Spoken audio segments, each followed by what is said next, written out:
A wealthy woman disguised herself as a poor girl to find genuine love. But you won't believe what her in-laws did to her and the shocking way everything ended. So stay tuned as we dive deep into this story. Grace made her decision. She would leave her luxurious life behind and pretend to be an ordinary girl. She shared her plans with her personal assistant, Kioma, the night before, and Kioma understood her completely, promising to manage all her businesses until she returned. It was time to find a man who would love her for who she was, not for her bank account. She had told Kioma that she would disguise herself as a struggling girl and move to a different state. She would only return when she found her true love, a husband who wanted her heart, not her money. Perfect plan, Ma. I support you fully, Kioma had said with tears in her eyes. Grace sat on the velvet sofa inside her sprawling mansion that evening. She looked around at the chandeliers, the marble floors, the expensive paintings on the walls, and tears rolled down her cheeks. What was the point of all this wealth? What good was any of it? It would have been better if she had nothing and her parents were still alive with her. It was because of all this money that her parents were murdered. The autopsy report said it was heart attack for both of them on the same night. But Grace knew the truth. Someone in the family had done it. Either from her father's side or her mother's side, they were all the same to her now. They were all vultures circling around her inheritance. Her father had been generous to them all, putting them on monthly allowances, but it was never enough for them. They wanted everything. After all, her father didn't have a son. He should hand over his empire to those with male children, they argued. They believed a girl child was worthless. But Grace's father saw Grace as priceless. He trained her personally in business, taking her to board meetings from age 15, teaching her how to negotiate deals, how to read people, how to lead. It was as if he knew his time was limited. Grace remembered that terrible night. She was 23 then, just finished from university. She came home late from her friend's birthday party and found the house surrounded by ambulances and police cars. Her parents had collapsed at the same time during dinner, both dead before midnight. The relatives came like locusts after the funeral. Her uncles and aunts, cousins she barely knew, all claiming rights to her father's companies, his properties, his investments. They said a young girl couldn't handle such wealth. They said she needed a male guardian. They said tradition demanded that a man inherit everything. But Grace's father had been smart. Everything was legally willed to her. Every single property, every bank account, every share in every company. The lawyers made it clear that none of her relatives had any legal claim. So they changed tactics. They started sending men after her. Rich men, poor men, educated men, illiterate men. Any man they thought could marry her and gain control of her wealth. The last one was called Emeka. Handsome, charming, always saying the right things. But after 6 months, he confessed. Her uncle had promised him 30% of everything if he successfully married her. That was when Grace decided enough was enough. She would find love on her own terms. Now, 3 months later, Grace woke up in a cramped room in Ajagunle, Lagos. The room was so small that the bed nearly touched all 4 walls. She shared it with her new friend, Blessing, who worked as a hairdresser nearby. The compound was like a different world entirely. Over 50 families lived in that single building. Every morning was chaos. People queuing with buckets for the only 2 bathrooms. Children running everywhere. Women arguing over whose turn it was to fetch water. Men smoking and playing drafts under the mango tree. Grace loved every moment of it. For the first time in her life, she felt free. No bodyguards following her. No one treating her like fragile glass. No fake smiles and hidden agendas. Just real people living real lives. She and Blessing worked together at a provision store in Alaba Market. Their boss, Mama Ngozi, was a tough woman who shouted at them all day, but had a good heart. Grace earned 12,000 naira monthly. Blessing earned the same. Grace, I need to tell you something, Blessing said one evening as they walked home from the market. What is it? Grace asked. That man, Tunde, the one who has been asking you out. You need to give him a chance. Do you know how many girls are dying to be with him? Grace smiled. Tunde. Yes, she had noticed him. He owned 3 shops in the market. He drove a nice car. He was always respectful, always kind. But she wanted to be sure. Blessing, I'm not those other girls. I need time. Time for what? Don't you see how he looks at you? That man is serious. And Grace, let me be honest with you. This place we are living in is not good. We need better. Tunde can give you better. Blessing, is that all that matters? Money? Money is not everything, but poverty is a disease. I have seen what it does to people. My mother died because we couldn't afford hospital bills. My father turned to drinking because he felt useless. Don't let pride make you suffer when a good man is ready to help you. That night, Grace lay on her mat thinking about Blessing's words. She had been watching Tunde for 2 months now. He was different from the men her uncle sent. He worked hard. He was polite to everyone, even the beggars. He helped Mama Ngozi when her son was sick, paying the hospital bills without being asked. Maybe Blessing was right. Maybe she should give him a chance. 3 weeks later, Tunde proposed to Grace in the most beautiful way. He rented a small hall, invited their friends from the market, and got down on one knee with a simple gold ring. Grace, from the first day I saw you, I knew you were special. Not because of anything you have, but because of who you are. Your kindness, your smile, your good heart. Will you marry me? Grace said yes with tears in her eyes. She immediately sent a message to Kioma, who was overjoyed. Finally, her boss had found someone genuine, but the happiness was short-lived. Grace, I need you to do something for me, Tunde said 1 week after the proposal. Anything. What is it? I want you to come and live in my family house. My parents want to meet you properly before the wedding. Live with them? But Tunde, we're not married yet. I know, my love. But this is important. My family is traditional. They need to see that you're a good woman. They need to observe you. Please, just for 2 months. After that, we'll have our wedding and move to our own place. Grace was hesitant, but Tunde was so sincere. She agreed. Blessing was happy for her friend, but also sad.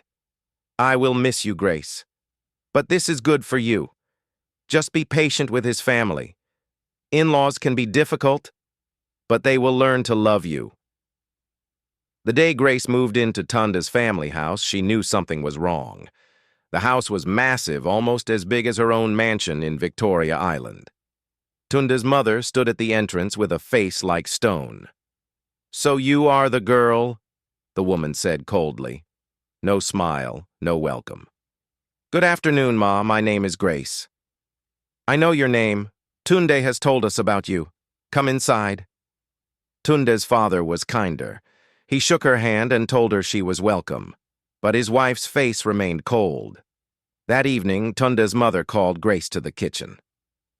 I hope Tunde has told you that you won't be sitting idle in this house. Ma? You will help with the housework. Cooking, cleaning, washing. We all work in this house. Grace nodded. She understood. She had expected this. Yes, Ma. I will help. What Grace didn't expect was what came next. Every morning, Tunde's mother would wake her up at 4:30 a.m. to start cleaning. The house had 6 bedrooms, 3 sitting rooms, a massive kitchen, and 4 bathrooms. Grace had to clean everything before 7 a.m. Then she would prepare breakfast for the entire family. Tunde had 2 sisters who treated Grace like she was invisible. They would eat the food Grace prepared and never say thank you. They would drop their plates on the table and walk away, expecting Grace to clean up. After breakfast, there was laundry, mountains of clothes. Tunde's mother refused to let Grace use the washing machine. Use your hands. It makes the clothes cleaner. Grace's hands became rough and sore. Her back ached from bending over the washing basin. But she endured it all because of Tunde, because he loved her, because he had chosen her over all the other girls. But where was Tunde through all this? He was always busy, always at work, always coming home late. When Grace tried to complain to him, he would say, "My love, just be patient. My mother is testing you. Once she sees that you're a good woman, everything will change." 1 month passed. Nothing changed. In fact, it got worse. Tunde's sisters started giving Grace their clothes to wash. His mother started waking her up at 4 a.m. instead of 4:30 a.m. The work increased. The insults increased. "You call this food? Even a goat wouldn't eat this rubbish. Look at how you folded these clothes. Are you blind? My son must have been bewitched to bring someone like you into this house." Grace endured it all. She kept telling herself that it would end soon, that Tunde would marry her, and they would leave this house. But then came the day that changed everything. Grace was in the kitchen preparing dinner when Tunde's youngest sister, Kemi, came in with a beautiful girl. "Grace, come here," Kemi called. Grace wiped her hands and came out of the kitchen. "This is Aduni. She is Tunde's fiancée." Grace felt like the ground had opened beneath her feet. "What? Didn't Tunde tell you? He's getting married to Aduni next month. Her father is the commissioner for works. Very rich family. They will help our family business grow." The beautiful girl, Aduni, smiled at Grace like a cat that had caught a mouse. "So you're the housemaid. Tunde told me about you. You're doing a good job. The house is always clean." Grace couldn't speak. She just stood there, frozen. That night, when Tunde came home, Grace confronted him. "Tunde, what is going on? Who is Aduni?" Tunde sighed. "Grace, I can explain." "Explain what? That you're getting married to another woman?" "It's not like that. My family needs this connection. Aduni's father can help us get government contracts. It's just business." "Business? So what am I? What are we?" "Grace, I love you. You know I love you. But I also have responsibilities to my family. After I marry Aduni, I will still be with you. I will rent a nice apartment for you. You will be my—" Grace slapped him, hard, across his face. "How dare you? How dare you think I would agree to be your mistress?" Tunde's face changed. The kind man she knew disappeared. In his place was someone else, someone cold. "You slapped me? A girl from the gutter slapped me? Tunde, Get out! Get out of my house right now!" "But Tunde—" "I said get out. My mother was right. I should have never brought someone like you here. Look at you. You have nothing. No family, no money, no future. And you think you can slap me? Get out before I throw you out." Grace grabbed her small bag and left the house that night. She had no money for transport. She walked for 3 hours until she reached Blessing's place. Blessing cried with her friend all night. "Grace, I'm so sorry. I'm so sorry I pushed you toward him. It's not your fault, Blessing. It's mine. I trusted too easily." The next morning, Grace called Kioma. "Come and pick me up. I'm done here." 2 hours later, a convoy of 3 cars arrived at Blessing's compound. People came out to see what was happening. When Grace stepped into the Mercedes-Benz wearing her designer clothes and sunglasses, Blessing nearly fainted. "Grace? What is happening?" Grace hugged her friend. "I will explain everything. But first, pack your things. You're coming with me." That afternoon, Grace made some calls.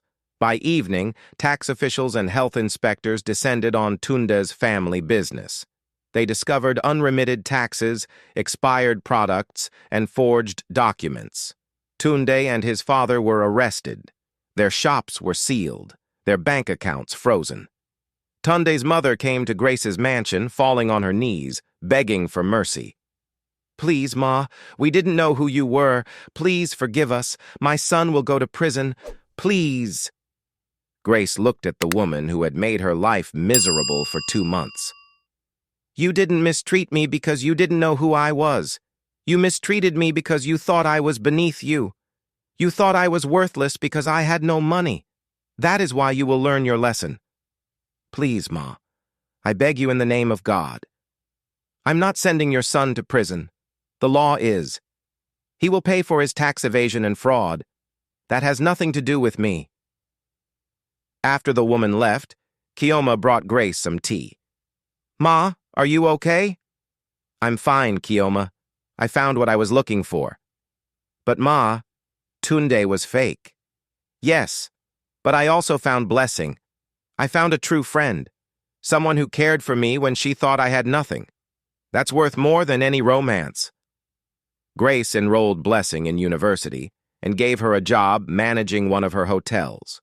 Blessing's life changed completely.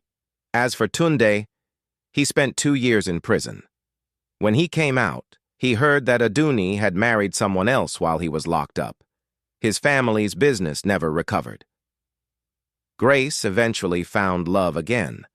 His name was Dr. James, a humble doctor who volunteered at free clinics in poor communities. He didn't know who Grace was for 8 months. When he finally found out, he was shocked. But it didn't change how he felt about her. They got married in a small ceremony with only close friends. Blessing was the maid of honor. Important notice. Champions. Always treat everyone with respect, no matter their status. The housemaid you look down on today might be your boss tomorrow. The poor man you insult might be a millionaire in disguise. Character is more important than money. Kindness costs nothing. Moral of this story: never judge people by their appearance or current situation. Treat everyone with dignity and respect because you never know who you're dealing with. And remember, true love sees the heart, not the bank account. Hello, champions! What did you learn from this story? Please share your thoughts in the comment section below. I want to read them all. And don't forget to hit the like button, share this video, and subscribe to our channel for more inspiring stories. Thank you for watching, and may God bless you all.